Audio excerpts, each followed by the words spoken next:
지난 이야기. 나는 이 드라이브를 즐기기로 결심했어요. 애는 비밀을 털어놓듯이 말했다. 지금까지의 경험으로 미루어 즐기려고 마음만 먹으면 되게 즐거워질 수 있어요. 물론 즐기려고 굳게 결심하는 일이 중요하지요. 도착할 때까지 고아원으로 돌아가야 한다는 생각은 하지 않고 마차 드라이브를 충분히 즐기겠어요. 어머나, 저거 보세요. 조그만 들장미가 한 송이 피어있네요. 예뻐요. 저 꽃은 자신이 장미로 태어나기를 잘했다고 여길 게 틀림없어요. 만일 장미가 말을 할 수 있다면 재미있겠죠? 틀림없이 아름다운 이야기를 들려줄 거예요. 핑크빛은 세상에서 가장 매력적인 빛깔이에요. 나는 핑크빛을 아주 좋아해요. 하지만 그런 옷을 입을 수는 없어요. 빨강 머리를 한 사람이 핑크빛 옷을 입다니 상상의 세계에서도 무리한 일이에요. 어릴 때 빨강 머리였는데 어른이 되어 머리 빛깔이 달라졌다는 이야기를 들어본 적 있으세요? 머릴러는 용서 없이 말했다. 내가 아는 한 없고 내 머리 빛깔도 결코 달라지지 않을 거야. 애는 한숨을 쉬었다. 내 희망이 또 사라졌어요. 내 인생은 그야말로 희망이 묻힌 무덤 같아요. 이것은 책에서 읽은 말인데 절망할 때마다 되풀이하며 스스로 위로해요. 그 말이 어떻게 위로가 되는지 나는 전혀 모르겠구나. 굉장히 멋있고 로맨틱하게 들리잖아요. 소설의 여주인공이 된 기분이에요. 나는 로맨틱한 것을 무척 좋아해요. 희망이 묻힌 무덤만큼 로맨틱한 게 있을까요? 비록 실망하는 일이 있다 해도 내가 이 말을 알고 있어서 오히려 기쁠 정도예요. 오늘도 빛나는 호수를 지나가나요? 베리못은 지나가지 않는다. 그것이 내가 말하는 빛나는 호수라면 말이야. 오늘은 바닷가 길로 간단다. 애는 꿈꾸듯 말했다. 바닷가 길이라는 말도 근사해요. 이름의 울림처럼 정말 멋진 곳일까? 아주머니가 바닷가 길이라고 말한 순간 그 아름다운 광경이 마음속에 떠올랐어요. 화이트 샌즈도 예쁜 이름이에요. 에번리만큼은 아니지만. 에번리는 정말 아름다운 이름이에요. 음악처럼 아름답게 들려요. 화이트 샌즈까지는 얼마나 멀어요? 5마일쯤 되겠지? 너는 이야기를 하는 것을 좋아하는 모양이니 이왕이면 너에 대해 이야기해보렴. 애는 강한 어조로 말했다. 내 이야기 따윈 그리 말할 가치가 없어요. 내 상상에 대해 이야기하는 것이 더 재밌을 거예요. 만들어낸 이야기 따윈 흥미 없어. 있는 그대로의 사실을 처음부터 이야기해보렴. 어디서 태어났으며 나이는 몇 살이냐? 애는 한숨을 쉬고 하는 수 없이 사실대로 이야기하기 시작했다. 지난 3월로 11살이 되었어요. 태어난 곳은 노바스코샤주의 볼링브로크. 아버지 이름은 월터 셜리로 볼링브로크 고등학교 선생님이었어요. 어머니 이름은 버서 셜리였고요. 월터도 버서도 모두 아름다운 이름이죠? 부모님 이름이 멋있어서 다행이에요. 만일 아버지 이름이 제디 다이어였다면 한평생 무거운 짐이 되었을 거예요. 여기서 유익한 교훈을 하나 가르쳐줘야겠다고 생각한 머릴러는 말했다. 그 사람의 행동이 올바르기만 하면 이름 같은 건 아무래도 상관없단다. 애는 생각에 잠긴 얼굴이 되었다. 그럴까요? 잘 모르겠어요. 장미는 다른 이름을 가졌다 해도 역시 좋은 향기를 풍길 거라고 어느 책에 쓰여 있는 것을 보았지만 나는 결코 믿어지지 않아요. 만일 장미가 엉겅퀴니, 미나리아 제비니 하는 이름이라면 그런 좋은 향기가 있을 것 같지 않아요. 아버지가 제디다이어라는 이름이었더라도 역시 좋은 분이었겠지만 그래도 어쩐지 싫어요. 어머니도 같은 학교 선생님이었는데 아버지와 결혼한 뒤 학교를 그만뒀대요. 아버지 뒷바라지를 해드리기 위해서요. 토머스 아주머니 말로는 부모님은 볼링브로크에 노랑칠을 한 작은 집에서 살림을 시작했는데 두 분 모두 어린애 같았고 교회의 쥐처럼 가난했대요. 나는 그 집을 본 적 없지만 몇천 번이나 상상해 봤어요. 응접실 창문 위로 인동 덩굴이 기어오르고 앞뜰에는 라일락이 피고 대문 바로 옆에는 은방울꽃이 늘어져 있을 거예요. 틀림없어요. 물론 창문마다 모슬린 커튼이 드리워져 있고요. 모슬린 커튼을 치면 집이 돋보여요. 나는 그 집에서 태어났어요. 토머스 아주머니는 나처럼 못생긴 갓난아기는 처음 봤다고 했어요. 나는 마르고 작고 눈만 대룩대룩했대요. 하지만 어머니는 내가 굉장히 예쁜 아기라고 생각했대요. 가난한 청소부 아주머니보다 어머니 판단이 올바르지 않았을까요? 어쨌든 어머니가 나를 만족하게 여기셨다니 기뻐요.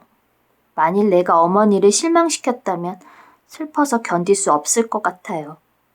어머니는 내가 태어난 지 석 달 만에 열병으로 돌아가셨으니까요. 어머니 하고 부른 것을 기억할 수 있을 만큼 내가 자랄 때까지 살아 계셨더라면 좋았을 텐데. 어머니 하고 불러보면 아주 다정한 느낌이 드는걸요? 아버지도 나흘 뒤 열병으로 돌아가셨어요. 그래서 나는 고아가 되어버렸지요. 토머스 아주머니 말로는 이웃 사람들이 나를 어떻게 해야 좋을지 몰라 당황했대요. 그때도 나를 바라는 사람은 없었어요. 그게 내 운명인가 봐요. 아버지와 어머니 고향은 멀었고 친척도 없었대요. 결국 토머스 아주머니가 가난하고 남편은 심한 술 주정꾼이었지만 나를 맡아 우유로 키워주었어요. 우유를 먹고 자란 아이는 다른 아이들보다 반드시 착한 아이가 되나요?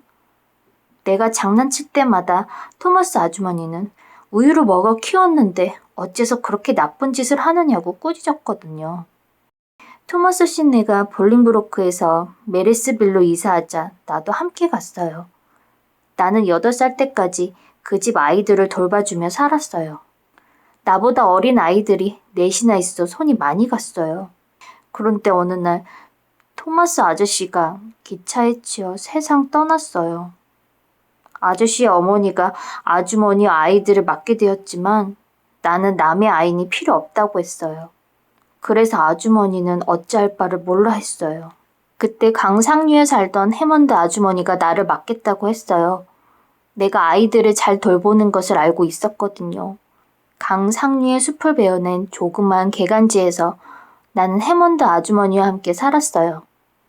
나무 그루터기밖에 없는 무척 쓸쓸한 곳이었어요. 상상력이 없으면 도저히 살 수 없는 곳이에요. 해먼드 아저씨는 그곳의 작은 제재소에서 일했고 아주머니는 쌍둥이를 3번이나 낳아 아이가 8이나 되었어요. 마지막 쌍둥이가 태어났을 때 나는 아주머니에게 아기가 하나 둘쯤이라면 괜찮지만 계속해 3번이나 쌍둥이를 낳으니 견딜 수 없다고 똑똑히 말씀드렸어요. 이 아기도 안아줘야 하고 저 아이도 안아줘야 했기 때문에 녹초가 되도록 지쳐버렸거든요. 2년 넘게 해먼드 아주머니 댁에서 살았는데 아저씨가 돌아가시자 아주머니는 아이들을 여기저기 친척들에게 나눠 맡기고 미국으로 가버리셨어요. 아무도 나를 데려가겠다는 사람이 없어 나는 하는 수 없이 호프타운의 고아원에 가게 되었어요. 고아원도 아이들로 가득 차 있었지만 어쩔 수 없이 맡아주었어요. 스펜서 아주머니가 오실 때까지 넉 달 동안 그 고아원에 있었어요. 이야기를 마치자 애는 다시 한번 한숨을 쉬었다. 이번에는 이야기를 끝냈다는 안도의 한숨이었다. 자기를 반가워하지 않았던 사회에서 겪은 일을 이야기하는 게 마음 내키지 않은 듯했다. 마차 방향을 바닷가길 쪽으로 바꾸며 머릴러는 물었다. 학교에 다닌 적 있니? 얼마 다니지 못했어요. 토머스 아주머니 댁에서 지낸 마지막 해에 잠시 다녔지요. 해먼드 아주머니 댁에 살 때는 학교가 너무 멀어 겨울에 눈이 내리면 걸어 다닐 수 없었고 여름에는 방학이어서 봄, 가을에만 다녔어요. 하지만 고아원에서는 날마다 학교에 다녔어요. 나는 책을 읽을 줄 알고 시를 많이 외고 있어요. 호헨린덴의 전투, 플로덴디의 에든버러, 라인 강변의 빈겐 등이었어요. 호수의 미인도 거의 외고 제임스 톰슨의 봄, 여름, 가을, 겨울도 모두 외워요. 아주머니, 등골이 오싹해지는 시를 좋아하시나요? 로열 리더 제5권에 폴란드 함락이라는 시가 실려 있는데 소름 끼치는 말이 잔뜩 쓰여 있어요. 나는 아직 제5권을 배우지 않았어요. 제4권을 배우고 있거든요. 하지만 상급생 언니들이 늘 빌려줘서 봤어요. 앤을 곁눈질로 훔쳐보며 머릴러는 물었다. 토머스 아주머니와 해먼드 아주머니는 너에게 잘해주셨니? 네. 앤은 머뭇거리며 대답했으나 감수성 예민한 작은 얼굴이 빨개지며 당황하는 표정이 떠올랐다. 두 분 다 그럴 마음은 있었어요. 되도록 친절하게 해주려고 생각했다는 것을 난 알아요. 친절하게 해주려는 생각이 있었다면 반드시 그러지 못했더라도 괜찮아요. 두 분 다 살아가는데 걱정거리가 많았어요. 남편이 심한 술 주정꾼이라면 3번이나 쌍둥이를 낳는다면 힘들겠죠? 하지만 나에게 친절히 해주려는 마음이 있었던 것은 분명해요. 머릴러는 더 이상 아무것도 묻지 않았다. 애는 입을 다물고 바닷가기를 황홀하게 바라보고 있었다. 머릴러는 건성으로 밤생 말을 몰며 깊은 생각에 잠겼다. 이 아이에 대한 연민의 정이 갑자기 머릴러의 마음에 솟아올랐다. 어쩌면 이다지도 메마르고 사랑에 굶주린 생활을 해왔을까. 괴롭고 가난하며 아무도 관심을 가져주지 않는 생활을. 머릴러는 앤의 이야기를 듣고 진실을 헤아릴 줄 아는 속 깊은 여자였다. 이 아이가 정말로 집을 갖게 되었다고 그토록 좋아한 것도 무리가 아니다. 되돌려 보내는 것은 가엾은 일이다. 만일 자기가 매슈 오라버니의 까닭 모를 변덕스러움을 받아들여 이 아이를 집에 있게 한다면? 매슈는 그렇게 하고 싶어 한다. 이 아이는 성품이 좋고 예의도 바른 듯해. 말은 좀 많은 것 같지만 잘 주의를 주면 되겠지. 게다가 말씨도 예절에 벗어나거나 거친 데 없고 어딘지 모르게 기품마저 있다. 부모들이 착실한 사람이었던 것 같아. 바닷가 길은 나무가 무성하고 황폐하며 인적 없는 곳이었다. 오른쪽은 전나무 숲이었다. 오랜 세월 만에서 몰아치는 바람과 맞서 싸워왔음에도 불구하고 끄덕없이 울창하게 우거져 있었다.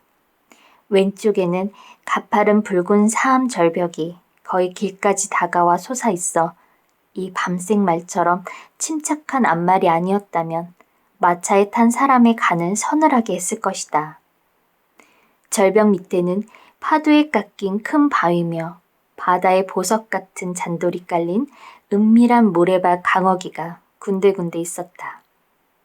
그 저쪽에는 희미하게 반짝이는 새파란 바다가 보였고 갈매기들이 햇빛의 날개를 은빛으로 반짝이며 하늘 높이 날아오르고 있었다. 눈을 크게 뜨고 황홀하게 바다를 바라보고 있던 애니 입을 열었다. 바다는 근사해요. 전에 메리스빌에 살 때 토머스 아저씨가 집마차를 빌려 10마일이나 떨어진 바닷가로 데려가 준 적이 있었어요. 그날도 하루 종일 아이들을 돌봐야 했지만 즐거웠어요. 그 뒤 몇 해 동안 그 즐거웠던 날이 꿈에 보였어요. 이 바닷가는 메르스빌 바닷가보다 더 아름다워요. 갈매기도 멋져요. 갈매기가 되어보고 싶은 생각이 없으세요? 나는 되어보고 싶어요. 만일 여자아이가 되지 않았다면 말이에요. 해가 솟을 때 일어나 물 위로 춤추듯 와서 하루 종일 아름다운 푸른 바다 위를 멀리 날아다니다 밤에 둥지로 돌아와 날개를 쉬어요. 아, 나의 그런 모습이 눈에 보이는 것 같아요. 저 건너편의 큰 집은 뭐예요? 화이트 샌즈 호텔이야. 커크 씨가 경영하고 있지. 아직 제철이 아니어서 손님들 모습이 보이지 않지만 여름이 되면 미국 사람들이 많이 오지. 이 바닷가는 좋은 피서지인가 봐. 애는 슬픈 듯 말했다. 스펜서 아주머니 댁인가 했어요. 이대로 그냥 닫지 말았으면 좋을 텐데 모든 일이 끝나버릴 것 같아요. 또 하나의 결심. 이윽고 두 사람은 스펜서 부인 집에 도착했다. 화이트 샌즈의 후미에 세워진 크고 노란 저택이었다. 부인은 상냥한 얼굴에 놀라움과 반가움이 뒤섞인 표정을 띠며 현관으로 나왔다. 부인이 외쳤다. 어머나, 설마 오늘 오실 줄은 생각지도 못했어요. 하지만 잘 오셨어요. 말을 마구간에 넣으라고 할까요? 앤, 너도 잘 있었니? 고맙습니다. 덕분에 잘 있었어요. 앤은 미소도 짓지 않았다. 마치 검은 구름이 앤을 온통 뒤덮고 있는 듯한 인상이었다. 머릴러가 말했다. 말이 쉬는 동안 잠시 실례하겠어요. 빨리 돌아가겠다고 매슈 오라버니와 약속했답니다. 실은 스펜서 부인, 좀 착오가 생긴 것 같아 어디서 이야기가 잘못되었는지 확인해 보려고 찾아왔어요. 우리는 고아원에서 남자아이를 데려다 주십사고 전했었거든요. 오라버니 되시는 로버트 씨에게 10살이나 11살쯤 되는 남자아이를 바란다고 말씀드렸었습니다. 스펜서 부인은 당황하며 말했다. 머릴러 커스버트, 그럴 리가. 로버트는 딸 낸시를 시켜 정가를 보냈는데 그 애가 두 분께서 여자아이를 바란다고 말했거든요. 그렇지 않니, 플로러 제인? 부인은 현관층기 위에 모습을 나타낸 딸에게 도움을 청했다. 플로러 제인은 진지한 얼굴로 맞장구 쳤다. 확실히 낸시는 여자아이라고 말했어요, 미스 커스버트. 스펜서 부인이 말했다. 이 일을 어떻게 하죠? 큰일 났군요. 하지만 이렇게 된 건 내 탓이 아니에요, 미스 커스버트. 나는 부탁하신 일을 성의껏 해냈다고 생각하고 있어요. 낸시는 덜렁이어서 늘 조심하라고 이러고 있답니다. 머릴러는 체념한 듯 말했다. 아니, 우리가 부지했어요. 직접 찾아뵙고 말씀드렸다면 이런 일이 없었을 텐데요. 중요한 용건을 그런 식으로 부탁드렸으니 잘못이었죠. 어쨌든 이런 착오가 생긴 이상 어떤 결말을 지어야겠어요.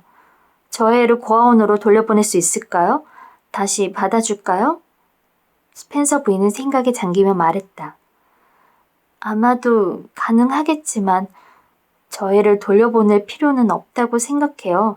피터 블리의 부인이 어제 오셔서 집안일을 도와줄 여자아이가 있으면 좋겠다고 말씀하셨거든요. 아시다시피 피터 댁은 대가족이어서 일하는 사람을 구하기 힘들지요. 앤이 아주 딱 맞겠네요. 하느님 뜻이로군요. 머릴러는 하느님 뜻이 이 일과 무슨 상관이 있을까 생각했다. 이 귀찮은 고아를 쫓아버릴 좋은 기회가 뜻밖의 찾아왔는데도 머릴러는 전혀 고마운 생각이 들지 않았다. 머릴러는 피터 블리의 부인의 얼굴을 본 일이 있지만 키 작고 여분의 살이라고는 일 온수도 없는 날카롭게 생긴 여자라는 것밖에 알지 못했다. 그러나 부인에 관한 소문은 머릴러의 귀에도 들려왔다. 이를 무섭게 해내며 남도 심하게 부린다는 평판이었다. 그 집에서 쫓겨난 하녀들은 부인이 화를 잘 내고 인색하며 가족은 뻔뻔스럽고 아이들은 잘 싸운다는 좋지 못한 소문을 퍼뜨렸다. 그런 사람 집으로 보내 앤이 어떤 일을 당할지 알 수 없다는 생각이 들자 머릴러는 마음이 아팠다. 어쨌든 안으로 들어가 의논하지요. 그때 스펜서 부인이 큰 소리로 말했다. 아니, 저 오솔길을 걸어오고 있는 게 블리의 부인이잖아. 이 무슨 우연일까요?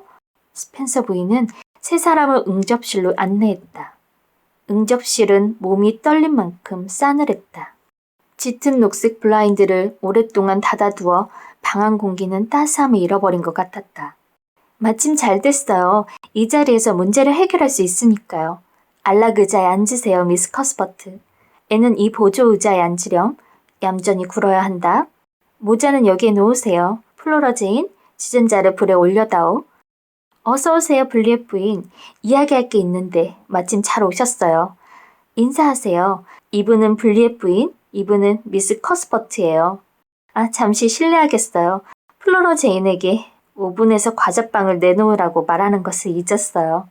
스펜서 부인은 블라인드를 올리고 서둘러 방을 나갔다. 애는 말없이 의자에 앉아 두 손을 무릎 위에 꼭 쥐고 뚫어지게 블리엣 부인을 바라보았다. 이 심술궂은 얼굴과 날카로운 눈초리의 부인 집으로 가야 하는 것일까? 그렇게 생각하자 앤의 목구멍으로 무언가 치밀어 오르며 눈에 눈물이 핑 돌았다. 더 이상 눈물을 억누를 수 없다고 생각하는데 스펜서 부인이 돌아왔다. 얼굴을 발갛게 상기시키고 화사한 웃음을 입가에 떠올린 그 모습은 육체의 문제든 마음과 영혼의 문제든 어떤 난관도 헤치고 나아가 그 자리에서 해결하려는 기세였다. 이 아이 때문에 말썽이 생겼답니다, 블리엣 부인. 나는 커스버트 남매분께서 여자아이를 바란다는 전가를 받았는데 실은 남자아이를 원하셨다는군요. 부인이 어제 말씀하신 대로 일하는 아이를 아직 바란다면 이 아이가 안성맞춤이라고 생각하는데요. 블리엣 부인은 날카로운 눈으로 머리끝에서 발끝까지 앤을 훑어보았다. 그녀는 물었다. 몇 살이냐? 그리고 이름은? 앤은 겁에 질려 더듬더듬 대답했다. 앤 셜리. 이름의 철자 끝에 이자를 붙여달라고 주문할 용기는 없었다. 나이는 11살이에요. 볼품없는 아이로군. 하지만 참을성 있어 보이는구나. 뭐니 해도 참을성이 제일이니까. 어쨌든 우리 집에 있게 되면 얌전히 굴어야 한다. 얌전하고 영리하며 예의 바른 아이가 되어야 해. 그리고 자기가 먹는 몸만큼 일해야 하지. 알겠니? 그럼 이 아이를 데려가게 해주시겠어요, 미스 커스버트? 갓난아기가 어찌나 보채는지 힘들어 견딜 수 없어요. 댁만 좋다면 지금 곧 데려가겠습니다. 애는 헬쑥한 얼굴로 비참한 표정을 짓고 말없이 있었다. 그 모습에 머릴러는 마음이 흔들렸다. 가까스로 벗어나 덫에 다시 걸린 힘없는 작은 생물 같은 모습이었다. 머릴러는 양심의 가책을 느꼈다. 이 말없는 호소를 물리친다면 평생 동안 그 표정이 머리에서 떠나지 않을 거라고 생각했다. 게다가 머릴러는 블리엣 부인이 못마땅했다. 이 여리고 감수성 강한 아이를 저런 여자에게 넘겨주다니. 안 된다. 그런 몹쓸 짓은 도저히 할 수 없다. 머릴러는 천천히 말했다. 글쎄요. 어떻게 하면 좋을지. 오라버니와 나는 이 아이를 꼭 돌려보내야겠다고 결정지은 건 아니에요. 오라버니는 오히려 이 아이를 집에 두고 싶어 하지요. 나는 다만 어째서 이런 착오가 생겼는지 알아보려고 왔습니다. 이 아이를 데리고 돌아가 오라버니와 다시 잘 의논해 보겠어요. 오라버니 말을 들어보지 않고 결정짓기는 좀 못해서요.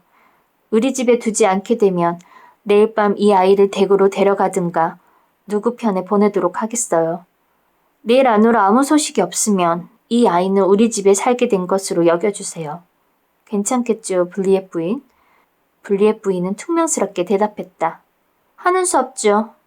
머릴러의 이야기를 듣고 있는 동안 앤의 얼굴은 마치 아침 해가 솟아오르는 듯 밝아져 왔다. 절망의 빛이 사라지고 희망의 빛이 솟아나기 시작했다. 눈빛이 짙어지며 샛별처럼 반짝반짝 빛났다. 마치 전혀 다른 사람이 된 듯 싶었다. 블리엣 부인은 새로운 요리책을 빌리러 왔으므로 스펜서 부인과 함께 응접실을 나갔다. 그러자 앤은 일어나 머릴러에게 달려갔다. 앤은 숨을 죽이며 속삭였다. 마치 큰 소리로 말하면 자기의 행운이 어디로 날아가 버릴 듯이. 나를 그린 개의 빌제 있게 할지도 모른다는 게 정말이세요? 분명 그렇게 말씀하셨죠? 아니면 내가 잘못 들었나요? 머릴러는 비꼬듯 말했다. 현실과 공상도 구별 못할 정도라면 상상 같은 건 그만두는 게 좋겠어, 앤. 그래, 네가 들은 대로야. 하지만 아직 결정 지은 건 아니고 어쩌면 블리엣 부인에게 너를 데려가게 할지도 몰라. 나보다 그 부인에게 훨씬 더 내가 필요한 것은 사실이니까. 앤은 흥분하며 말했다. 그 집에 갈 바에는 고아원으로 돌아가는 편이 낫겠어요. 그 사람은 마치 송곳 같아요. 앤의 이런 말투를 지금 잘 타일러두지 않으면 안 되겠다고 생각한 머릴러는 웃음이 나오려는 것을 참았다. 그녀는 엄격하게 말했다. 너 같은 조그만 여자아이가 처음 보는 어른을 그런 식으로 흉보다니 부끄러운 일인 줄 알아. 네 자리에 가서 얌전히 앉아있거라. 제잘되지 말고 착한 아이답게 굴어야 해. 나를 데리고 있어주기만 한다면 아주머니 말씀은 무엇이든지 듣겠어요. 애는 순순히 제자리로 돌아갔다. 그날 저녁 두 사람이 그린 게이블즈로 돌아갔을 때 매슈는 집 앞 오솔길까지 마중 나와 있었다. 머릴러는 매슈가 오솔길에서 서성거리고 있는 것을 이미 멀리서 보았고 그 까닭도 짐작했다. 머릴러가 앤을 데리고 돌아온 것을 본 매슈는 아니나 다를까 마음 놓은 듯한 표정을 지었다. 그러나 머릴러는 그 일에 대해 아무 이야기도 하지 않았다. 헛간 뒤뜰에서 우유를 짜며 그때야 비로소 머릴러는 앤의 지난 이야기와 스펜서 부인 집에서 있었던 일을 대강 이야기했다. 매슈는 어느 때와 달리 험악한 표정을 지으며 말했다. 분리의 부인 같은 사람에게는 비록 개나 고양이라 하더라도 내가 소중하게 여기는 것을 줄 수 없어. 머릴러도 인정했다. 그런 사람을 나도 좋아하진 않아요. 어쨌든 그 집에 보내든지 우리가 키우든지 결정 지어야 해요. 하지만 오라버니가 저희를 좋아하는 것 같고 나도 기꺼이 라기보다 집에 있게 하는 수밖에 도리가 없잖아요. 이것저것 생각하는 동안 차츰 마음이 그쪽으로 기울어졌어요. 어떤 의무감 같은 것을 느꼈어요. 나는 어린아이, 특히 여자아이를 길러본 적이 없어 실수를 저지를지도 모르지만 열심히 해보겠어요. 저 아이를 집에 있게 해도 나는 상관없어요, 매슈. 매슈의 소심한 얼굴이 기쁨으로 빛났다. 그럴 테지. 네가 그렇게 말해주리라 나는 믿고 있었다. 아주 재밌는 아이야. 쓸모있는 아이라고 말할 수 있다면 더욱 좋겠지요. 어떻게든 잘 가르쳐 쓸모있는 아이로 만들어 봐야겠어요. 내가 하는 방법에 결코 참견하지 말아주세요. 나이든 독신 여자는 아이 기르는 방법을 잘 모르겠지만 초로의 독신 남자보다는 나을 테니까요. 저 아이 교육은 내게 맡겨주세요. 오라버니는 내가 잘못했을 때만 참견하세요. 매슈는 마음 놓이는 듯 말했다. 그래, 좋고 말고 머릴러. 내가 하고 싶은 대로 해라. 지나치게 응석을 받아주지 않는 정도 안에서 상냥하고 친절히 해줘야 할 게다. 저 아이가 너를 좋아하게 되면 그 다음은 문제없이 내가 바라는 대로 다룰 수 있지 않을까 생각해. 오라버니가 여자에 대해 뭘 아느냐고 말하듯 머릴러는 대꾸도 하지 않고 우유통을 들고 버터 제조실로 갔다. 그리고 우유를 크림 불리기에 넣으며 중얼거렸다. 여기서 살아도 좋단 이야기를 저 아이에게 하는 것은 내일로 미루자. 오늘 이야기하면 너무 흥분해서 한 잠도 못 자겠지. 머릴러 커스버트, 너는 이제부터 꼼짝 못할 입장에 놓이게 됐어. 설마 부모 없는 여자아이를 데려다 기르게 되리라고 생각이나 해본 적 있어야지. 이 일만으로도 어이없는데 여자아이라면 그토록 늘 두려워하던 매슈 오라버니가 일에 꼬투리를 만들어 놓았으니 벌어진 입이 다물어지지 않을 정도야. 아무튼 우리는 해보기로 결정했으니 나머지는 하느님이 알아서 하시겠지. 기도. 그날 밤 머릴러는 앤을 침실로 데려가 엄숙한 얼굴로 말했다. 얘야, 어제는 옷을 벗어 마룻바닥에 내동댕이 쳤더구나. 나는 그런 칠칠치 못한 짓을 하도록 내버려 둘 수 없다. 옷을 벗으면 차곡차곡 개켜서 의자 위에 놓도록 해라. 깔끔하지 못한 여자아이는 싫어. 애는 말했다. 어젯밤에는 너무 슬퍼서 옷에 대해 생각할 여유가 없었어요. 오늘 밤에는 차곡차곡 개키겠어요. 고아원에서도 늘 그렇게 했거든요. 하지만 때로는 잊어버리기도 했어요. 빨리 잠자리에 들어 혼자서 조용히 많은 상상을 하고 싶어서요. 여기서 살게 된다면 잊지 말아야 해. 머릴러는 앤의 손놀림을 지켜보았다. 옳지, 잘 개켰다. 그럼 이제 기도드린 다음 잠자리에 들거라. 앤은 태연히 말했다. 기도 드려본 적이 없는데요? 머릴러는 소스라치게 놀랐다. 어머나, 그게 무슨 말이냐, 앤? 기도를 배운 적 없니? 하느님은 언제나 어린 소녀가 기도하기를 바라고 계신단다. 하느님이 어떤 분인지 모르니, 앤? 앤은 줄줄 막힘없이 말했다. 하느님은 무한하시고 영원히 변치 않는 성스러운 분이시다. 지혜와 힘, 거룩함과 의로움, 성과 진실의 근원이시다. 머릴러는 얼마쯤 마음 놓였다. 조금은 알고 있구나. 참 다행이야. 완전한 이도교는 아니니 말이다. 어디서 배웠니? 고아원 주일학교에서요. 교리 문답집을 모두 배워야 했어요. 나는 비교적 좋아했어요. 이따금 멋있는 구절이 나오거든요. 무한하시고 영원히 변치 않는 이라는. 참으로 장엄해요. 마치 크나큰 오르간 소리처럼 당당하게 들려요. 시라고는 할 수 없어도 듣고 있노라면 꼭 시 같은 느낌이 들어요. 지금은 시 이야기를 하고 있는 게 아니야. 기도에 대해 말하고 있어. 밤마다 기도하지 않는 것이 얼마나 나쁜 일인지 모르니? 너는 나쁜 아이 같구나. 애는 입을 뾰로통하니 내밀었다. 아주버니도 빨강머리였다면 좋은 아이가 되기보다 나쁜 아이가 되기 쉽다는 걸 아시리라 여겨요. 빨강머리가 아닌 사람은 그 괴로움을 모를 거예요. 토머스 아주머니로부터 하느님이 일부러 내 머리를 빨갛게 만드셨다는 이야기를 듣고 나는 하느님을 좋지 않게 생각했어요. 게다가 밤에는 지쳐서 기도드릴 기운도 없었어요. 쌍둥이를 돌봐야 하는 아이에게 기도를 하라는 것은 무리예요. 그렇게 생각지 않으세요? 머릴러는 앤에게 곧 종교 교육을 시작해야겠다고 마음먹었다. 머뭇거리고 있을 수 없었다. 우리 집에 있는 동안은 반드시 기도해야 된다, 앤. 앤은 기분 좋게 받아들였다. 아주머니가 바라신다면 물론 할게요. 아주머니를 위해서라면 무엇이든 하겠어요. 오늘 밤은 뭐라고 기도할까요?